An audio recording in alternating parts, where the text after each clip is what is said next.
Hoy tenemos una actividad académica supremamente importante para el gastroenterólogo, el médico de cuidado primario e incluso los pacientes. Hemos elegido 3 tópicos importantísimos sobre el uso de inhibidores de bomba de protones. Los inhibidores de bomba de protones o IBP en este simposio son medicamentos considerados esenciales por la Organización Mundial de la Salud. Los IBPs tienen eficacia demostrada en múltiples patologías digestivas superiores. Hoy día se sabe que además del efecto inhibidor del ácido clorhídrico en el estómago, tienen efectos sistémicos. Pueden eliminar los eosinófilos del esófago, por ejemplo. Eliminar los eosinófilos del duodeno.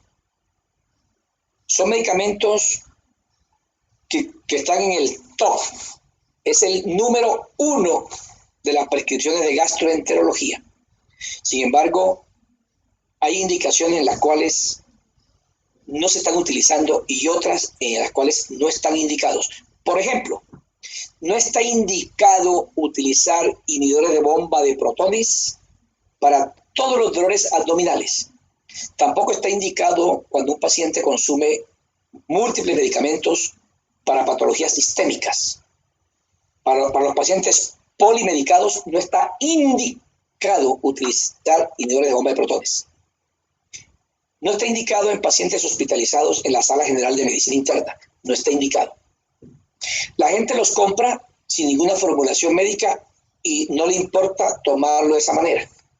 Cuando un médico formula el IBP para indicaciones tan precisas como enfermedad por reflujo gastroesofágico con erosiones severas o incluso esófago de Barrett, en las cuales el uso de IBPs puede disminuir el riesgo de cáncer del esófago.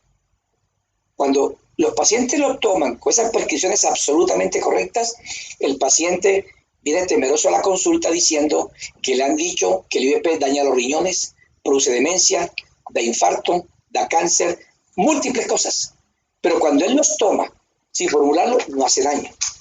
Qué bueno sería que el médico le dijera al paciente: usted tiene un esófago de Barrett, tiene esofagitis erosiva grado C o D.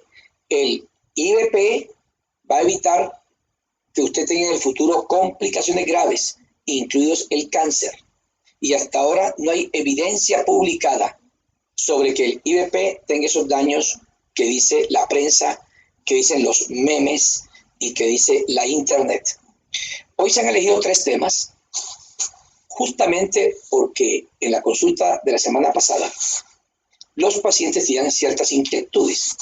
Y los temas que se han elegido hoy son si el IBP produce o no demencia en los pacientes, si el IBP produce o no daño renal en los pacientes, y tercero, cuál es la utilidad de los IBPs en la unidad de cuidados intensivos. Para la primera charla, la invitada hoy es la doctora Vanessa López, una residente de geriatría de la Universidad Nacional de Colombia, y ella nos va a conversar sobre demencia e inhibidores de bomba de protones, si eso es verdad o es mentiras. Vanessa, bienvenida, muchas gracias por aceptar la invitación. Muchas gracias, profe. Bueno, la demencia es una patología con alta prevalencia en la población general. Existe un interés creciente en el estudio de los factores de riesgo, y desde el año 2015 se ha postulado como un factor de riesgo el uso de inhibidores de bomba de protones. En el transcurso de los siguientes minutos vamos a dar respuesta a esta pregunta. La demencia está caracterizada por un deterioro progresivo en las habilidades funcionales de un individuo. Hay una prevalencia actual de 36 millones de personas, y esta prevalencia para el año 2040 casi que se duplicará a 80 millones de personas.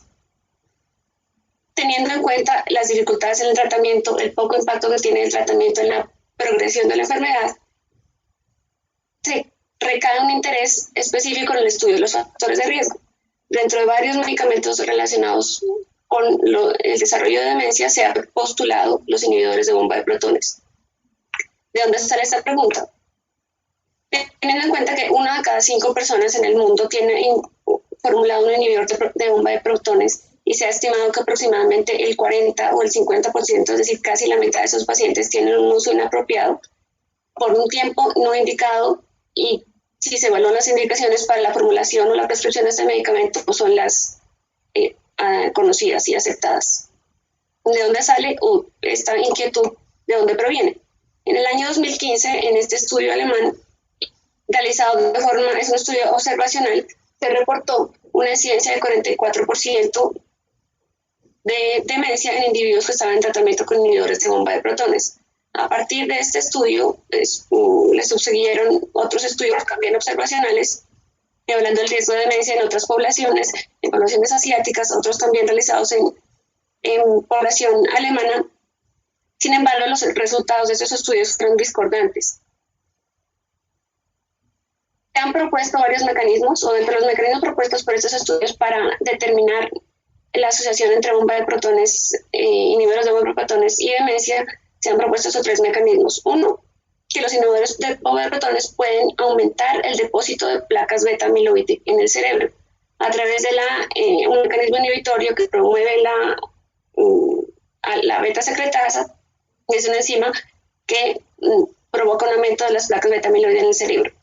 Por otro lado, también se ha visto que las enzimas que degradan, los lisosomas que degradan estas placas de beta-amiloide, pierden su función y hay un aumento en el depósito y de eliminación de las placas de beta-amiloide. También se ha propuesto la interacción con la proteína tau, que es una proteína que compone los ovillos neurofibrilares característicos de varios tipos de deterioro neurocognitivo, específicamente del Alzheimer, y entre los mecanismos que también se han evaluado para esta enfermedad o para establecer esta asociación es la deficiencia de vitamina D12. No obstante, en cuanto a este aspecto ya se ha determinado que realmente no existe una asociación directa entre el uso de bomba de protones y el desarrollo de demencia. En el año 2019 se hizo este metaanálisis con los estudios disponibles hasta febrero del 2019 con el objetivo de resolver la pregunta en cuestión. ¿Realmente existe una relación entre los inhibidores de bomba de protones y el desarrollo de demencia? Como se puede ver aquí en esta imagen, hubo muchos estudios publicados, pero no todos cumplieron con los criterios de selección. Aproximadamente 1.422 estudios, de los cuales 1.169 fueron excluidos, unos porque estaban duplicados o porque no respondían a la pregunta de investigación. Y tenemos que para el análisis final se obtuvieron nuevos estudios observacionales con un total de 642.000 pacientes realizados para el análisis. Dentro de estos estudios, algunos fueron utilizados reportando el hazard ratio, otros utilizando el odds ratio, pero ninguno, al hacer el análisis estadístico de los resultados de cada estudio, se pudo determinar que en ninguno de los estudios hubo una relación estadísticamente significativa para asociar los inhibidores de bomba de protones con demencia, teniendo ciertas limitaciones porque todos esos estudios fueron observacionales, existía una heterogeneidad en la población. Sin embargo, realizar un estudio que exponga a un grupo de pacientes al uso de inhibidores de protones y evaluar posteriormente el desarrollo de demencia tendría sus implicaciones éticas y en cuanto a terapéuticas a considerar. Entonces, esta evidencia se considera por el momento la evidencia actual para descartar una asociación entre demencia y el uso de inhibidores de bomba de protones. Después del análisis estadístico realizado durante este estudio, en el que, como les mencioné, se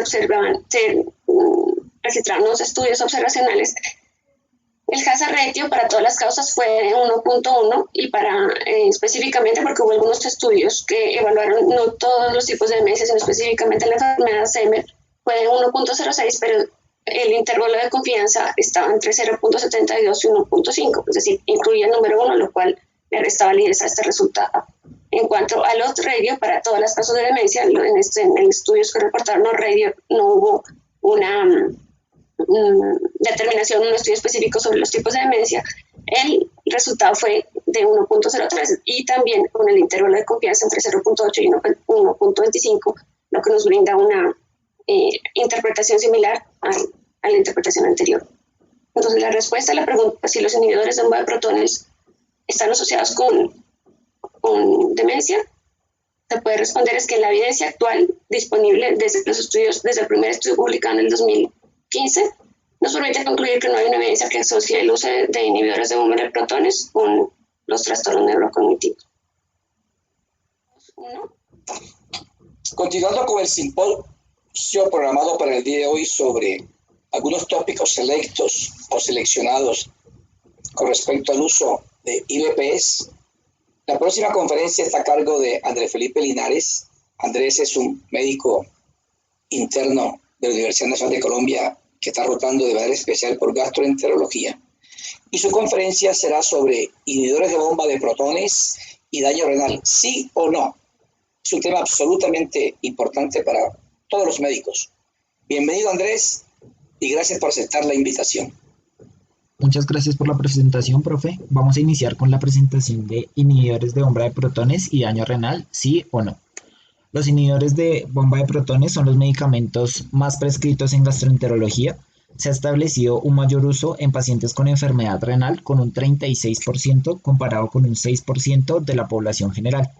Estos medicamentos tienen indicaciones precisas con periodos de tiempo determinados de acuerdo a la indicación y se ha estimado que el 53 al 69% de las prescripciones son inadecuadas, incluso teniendo en cuenta que su consumo está subestimado por su disponibilidad como medicamentos OTC abiertos al público. Se ha relacionado con desenlaces adversos a nivel renal dados por hipomagnesemia, nefritis intersticial aguda, lesión renal aguda, enfermedad renal crónica y progresión de esta última. El magnesio es esencial en el metabolismo celular y está implicado en más de 300 reacciones enzimáticas. La primera asociación de la hipomagnesemia con los IBP se realizó en 2008. La clínica de los pacientes con hipomagnesemia por lo general es asintomática. Cuando los niveles son menores de 1.7 se generan síntomas como debilidad, malestar, vómito y diarrea. Si los niveles son menores de 0.7 se puede generar tetania, convulsiones, arritmias e incluso la muerte. Estas últimas se encuentran explicadas por la hipopotasemia acompañante, la cual es generada a nivel renal por los canales ROMK1 y en condiciones fisiológicas se encarga de la excreción de potasio y en condiciones normales es inhibido por el magnesio. La homeostasis del magnesio está regulada a nivel intestinal y renal. En el ileón se genera la absorción de magnesio por dos mecanismos principales. El primero de ellos es el paso paracelular por difusión a través de las uniones intercelulares, el cual corresponde al 7% de su absorción. Y el segundo está dado por la unión del magnesio a los receptores TMRP6 y 7, con absorción del 90% del ion a nivel del ileón. A nivel renal se produce la filtración del 100% del magnesio a nivel glomerular con reabsorción en el túbulo contorneado proximal de un 15%, en la porción ascendente del asa de Henle en un 70% y en el túbulo distal del 10%. En los dos primeros, la absorción se da por el mecanismo paracelular y corresponde al 85% de esta. Y en el túbulo contorneado distal se da la absorción con los receptores TRPM6, los cuales se encargan de la reabsorción a este nivel. Y cuando hay niveles disminuidos a nivel sanguíneo, estos aumentan la avidez por el magnesio, disminuyendo su excreción a nivel renal. Este aumento está dado por el estímulo de factores como el factor de crecimiento epitelial y los IBPs alteran esta homeostasis en la medida que disminuyen la afinidad de los receptores a nivel intestinal por aumento del pH, llevando a la disminución de su absorción. Se ha observado que la excreción renal se reduce de forma efectiva en estos pacientes y se han descrito polimorfismos de los receptores intestinales que aumentarían la frecuencia de esta reacción adversa. A nivel celular se han descrito mecanismos de alteraciones secundarios a la hipomagnesemia. Este ion en condiciones fisiológicas genera una inhibición de la formación de apatita, que es un compuesto con menor solubilidad. En las células endoteliales también inhibe la apoptosis. Adicionalmente, se ha descrito que está involucrado en el balance de los diferentes factores que llevan a la calcificación y a la diferenciación de las células endoteliales en una diferenciación osteogénica generando calcificación de los vasos sanguíneos. También se ha descrito alteración a nivel del lisosoma donde hay expresión de bomba de protones, no solamente expresada a nivel gástrico, con aumento de especies reactivas de oxígeno y disminución del óxido nítrico. Para evaluar la evidencia de esta asociación se han realizado distintos metaanálisis. En estos solo se han incluido estudios observacionales de cohortes retrospectivas y casos y controles. Esta, por ejemplo, es una publicación de 2015 donde se encontró un incremento con un OR de 1.48 con una diferencia estadísticamente significativa, y en el análisis por subgrupos se encontró mayor riesgo de la asociación entre hipomagnesemia y los inhibidores de bomba de protones en pacientes que consumían también diuréticos y consumo del IBP mayor a un año. Sin embargo, los autores encontraron varias limitaciones en el estudio. La primera de ellas es que la indicación del IBP por sí sola podría hacer disminuir la ingesta de magnesio. También existen potenciales variables confusoras que no están evaluadas en el estudio y hay una gran heterogeneidad del estudio con un 89.1%. En este metaanálisis publicado el año pasado, en el que se incluyeron 8 estudios, se encontró un aumento del riesgo con un RR de 1.44. Sin embargo, en el análisis por subgrupos no se encontraron mayor riesgo en pacientes ambulatorios u hospitalarios y el estudio nuevamente tuvo una heterogeneidad del 85.2%. Por otro lado, la nefritis intersticial aguda fue descrita por primera vez en 1992. Para el 2006 se realizó la descripción de 15 casos en 3 años y en este estudio se encontró un NNH de 12.500. Esta reacción se ha clasificado como tipo B, idiosincrática, no asociada a secreción de inmunoglobulina E. Los síntomas que se presentan en los pacientes con esta patología están dados por debilidad, mialgias, artralgias, rash y se puede encontrar elevación de los azoados. El diagnóstico definitivo se establece por biopsia renal o por gammagrafía con galio 67 en los pacientes en los que no toleran la biopsia. Se ha descrito que esta patología puede llevar a enfermedad renal crónica secuelar en el 50 a 70% de los pacientes. Esta reacción se desencadena por fármacos como inhibidores de bomba de protones, diuréticos o antibióticos. Inicialmente el fármaco no inmunogénico puede ser convertido por 3 diferentes mecanismos a un antígeno inmunogénico dados por aptenización, mimetismo molecular o formación de neoantígenos. Una vez se produce cualquiera de estos mecanismos, hay una activación a nivel renal del antígeno con presentación de las células dendríticas, las cuales se los presentan a los linfocitos T y esta genera su activación. La activación de estos linfocitos T genera liberación de citoquinas e infiltración de células inflamatorias con lesión inmunológica y daño epitelial de las células tubulares. Adicionalmente, también se genera activación de fibroblastos y fibrosis intersticial. Esto lleva a la infiltración del tejido renal por células como monocitos y eosinófilos, los cuales se han documentado en la patología de estos pacientes, y de acuerdo al papel inmunológico de esta enfermedad, se ha visto que el tratamiento está principalmente dado por el inicio de corticoide sistémico y la suspensión del medicamento que generó la reacción. En este estudio publicado en 2016, Lazarus realizó un estudio de cohorte con 2 cohortes, la primera denominada ARIC y la segunda denominada GHSRC. Cada una de ellas involucró 10.482 pacientes y 248.000 pacientes y en cada uno se encontró un HR de 1.64 y 1.31 para lesión renal aguda. Este estudio fue incluido posteriormente en un metaanálisis con 5 estudios adicionales y se encontró un RR de 1.61 con diferencia estadísticamente significativa. Sin embargo, el estudio también contó con un alto nivel de heterogeneidad con un 98%. El grupo de Lazarus también evaluó la asociación entre IBP y enfermedad renal crónica, encontró un HR de 1.35 y 1.22 para cada una de las cohortes y fue el primero en establecer esta asociación en el 2016. En este artículo publicado este año resumen los artículos que hay disponibles hasta la fecha que asocian IBP y enfermedad renal crónica. Su fisiopatología fue atribuida a la progresión de la nefritis intersticial aguda y en todos el HR fue menor a 2. En algunos de ellos sugieren el seguimiento anual con pruebas de función renal, como ocurre con otros medicamentos nefrotóxicos. En este metaanálisis que comparó los estudios previamente descritos, se encontró un HR de 1.33 con una heterogeneidad del 65 al 85% entre los estudios de acuerdo a los subgrupos. Adicionalmente, en la mayoría de estudios se tomó como control la administración de antagonistas del receptor de histamina 2 con un RR inferior a 1. Se han descrito diferentes hipótesis de cómo los IBPs generan alteraciones a nivel renal con interacción de los mecanismos previamente descritos, todos ellos con un desenlace en común dados por la enfermedad renal crónica. Se debe tener en cuenta que todos los estudios mencionados previamente tienen en común que son de carácter observacional. Para 2012, este autor describió cómo la fuerza de asociación influye en establecer la causalidad o no de una asociación. En este artículo se describen las limitaciones de este tipo de estudios y se ha encontrado que cuando el OR se encuentra entre 0.33 y 3 para estudios de casos y controles y entre 0.5 y 2 para estudios de cohortes, existe un altísimo riesgo de que las asociaciones encontradas sean incorrectas o estén influenciadas por sesgos y factores confusores no identificados. Adicionalmente, se han descrito modelos para descartar confusores no controlados en este tipo de estudio.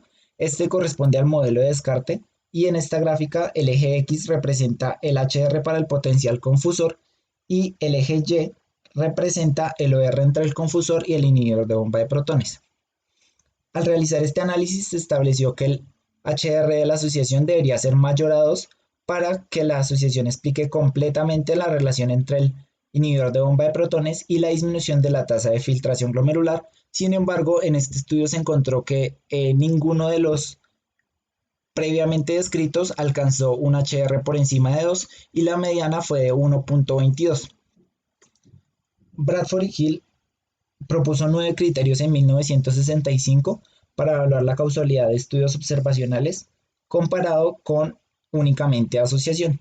Estos son la fuerza de la asociación dada por la magnitud encontrada, la consistencia en los diferentes estudios, la especificidad del desenlace con la exposición, la temporalidad dada porque la exposición precede al desenlace, el gradiente biológico dado por una relación directa entre la dosis y la duración del mismo, la plausibilidad biológica con bases teóricas que expliquen el mecanismo, coherencia entre los factores involucrados y la generación de enfermedad, experimentos que respalden la asociación y analogía con otras relaciones de causalidad. En este escenario se han descrito cómo estos criterios están influenciados en la relación entre IVP y daño renal y no se ha encontrado un cumplimiento de los mismos, únicamente cumpliendo con la temporalidad y con experimentos en la nefritis intersticial aguda, ya que se ha descrito que hay mejoría de la función renal posterior al retiro de los IVP. Finalmente, los mensajes para la casa son los siguientes. Los IVP tienen indicaciones concretas, se han asociado con nefritis intersticial aguda, lesión renal aguda y enfermedad renal crónica. La nefritis intersticial aguda es una reacción idiosincrática con un NNH de 12.500. No se ha demostrado causalidad, la fuerza de asociación es débil, la evidencia está basada únicamente en estudios observacionales, no existen ensayos clínicos aleatorizados al respecto y se debe limitar el riesgo a pacientes en los que la indicación esté realmente adecuada. Muchas gracias. Muy bien, Andrés, excelente. Creo que solo puedo decir que esta presentación es magistral. Yo creo que esta presentación que ha hecho Andrés, un interno muy brillante de la Universidad Nacional de Colombia, sería una perfecta conferencia para un congreso de gastroenterología, un congreso de nefrología, un congreso nacional de medicina interna. Creo que todo ha quedado muy claro. Ustedes han escuchado cosas maravillosas como se ha destacado el concepto de que estudios observacionales tienen muchas variables de confusión no controladas. Me encanta que un médico del nivel de Andrés haya énfasis en la heterogeneidad de un metaanálisis, que dio en cuenta el criterio de Bradford Hill para explicar la causalidad. Y como ustedes pueden ver, queridos amigos que están en este simposio, no basta leer, hay que saber interpretar. Lo que uno le queda ahorita aquí de corolario o de enseñanza es que posiblemente un paciente que tenga insuficiencia renal crónica y como no hay evidencia de que el IVP produzca o no finalmente una lesión renal, en este individuo, si tiene indicación del IVP, habrá que utilizarlo mirando los riesgos que tendría no utilizarlo. Y en la población general, uno no podría evitar que aparezca o no este daño porque es idiosincrático y no es mediada por inmunoglobulina E. Esto tiene un significado. Es como si alguien tomara acetaminofén, le da nefritis intersticial y la frecuencia o la incidencia no es muy alta. De tal manera que el mensaje que dio Andrés ahí, que los IVPs habrá que usarlo cuando están indicados, porque este riesgo renal realmente se basa en estudios observacionales y voy a insistir en que es de tipo idiosincrático. ¿Sí? Uno nace de malas para que eso le dé, y parece que no es un problema relacionado con una clase, que como son IVPs, quitan el ácido, el magnesio, etcétera, hay problemas. Andrés, muchísimas gracias, 1.000.000 de felicitaciones, esto es magistral. Muchas gracias, muchas gracias. Ya. La tercera conferencia programada para el día de hoy es sobre el beneficio versus los riesgos que tienen los IVPs en las unidades de cuidados intensivos. La invitada para esta presentación es la doctora Gabriela Cristina García Parra, que es residente de Medicina Interna de la Universidad Nacional de Colombia y que rota actualmente por gastroenterología. Doctora Gabriela, bienvenida. Muchas gracias por aceptar la invitación. No, doctor, muchas gracias a usted por la invitación. Bueno, en el día de hoy les voy a hablar sobre el uso de los inhibidores de bomba de protones en unidad de cuidados intensivos, beneficios versus riesgos. Las enfermedades críticas pueden perturbar los sistemas locales y sistémicos que protegen contra hemorragias gastrointestinales altas, condición que puede estar asociada con un aumento de la mortalidad, particularmente en pacientes críticos con apoyo vital. La estrategia de búsqueda de la pregunta de investigación fue mediante la herramienta PICO, P de pacientes. La intervención fue el uso de inhibidor de bomba de protones. Se va a hacer la comparación con placebo y el desenlace va a ser valorar mortalidad o neumonía. En búsqueda de literatura en PubMed podemos ver el creciente interés que se tiene en cuanto al uso de los inhibidores de bombas de protones en la unidad de cuidados intensivos. Hay que tener consideraciones que la literatura apoya el uso de inhibidor de bombas de protones en pacientes de unidad de cuidado intensivo, pero se debe tener 3 consideraciones básicas. La primera, la disminución en las úlceras por estrés relacionadas a un mayor cuidado en las unidades de cuidados intensivos, la controversia que existe en cuanto a la asociación de los inhibidores de bombas de protones con infecciones nosocomiales, y la tercera, la alimentación enteral relacionada con los inhibidores de bombas de protones que podrían aumentar un riesgo de neumonías. Estas 2 últimas aún no tienen un impacto claro en la literatura. El primer artículo que se reporta en la literatura, digamos lo más grande, es este estudio que se reportó en el New England del uso de pantoprazol versus placebo para valorar hemorragia gastrointestinal en pacientes con alto riesgo de hemorragia digestiva. Fue reportado en el 2018 en diciembre. Este estudio fue un ensayo multicéntrico con elección al azar, donde participaron 3.298 participantes, 1.645 en un brazo y 1.653 en el otro brazo. Estos pacientes tenían un alto riesgo de hemorragia gastrointestinal. ¿A qué se debía esto? A una historia de enfermedad hepática, una coagulopatía, terapia de reemplazo renal o shock o ventilación mecánica.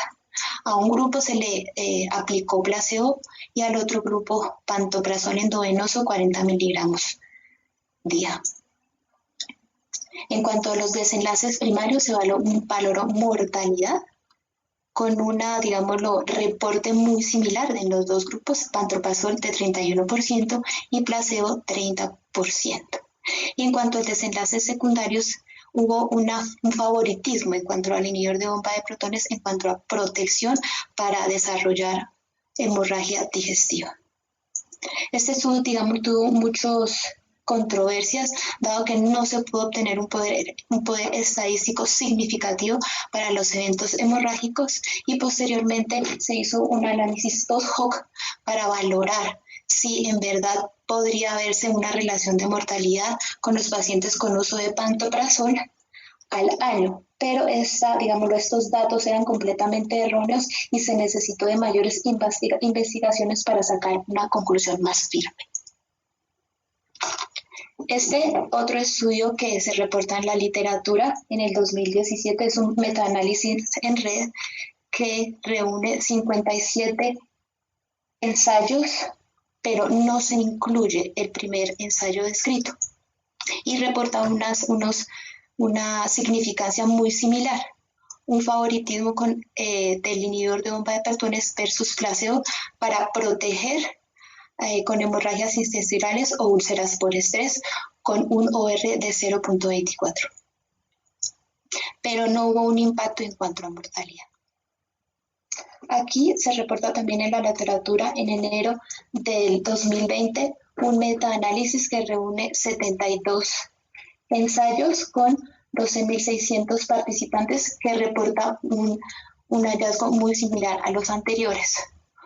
Aquí se hace una clasificación de los pacientes en cuanto a alto, moderado, alto y muy alto riesgo, y se ve el beneficio en los pacientes que tienen un alto riesgo con un OR en 0.61.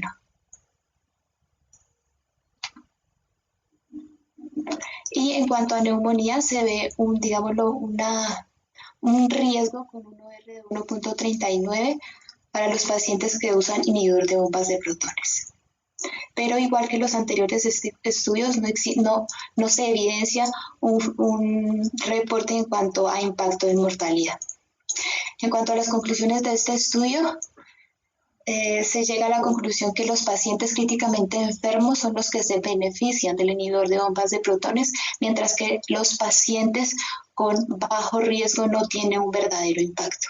También se reporta que el inhibidor de bomba de protones puede aumentar importantemente la neumonía, y en cuanto a desenlaces como mortalidad o resultados de morbilidad hospitalaria no se encuentra alguna evidencia.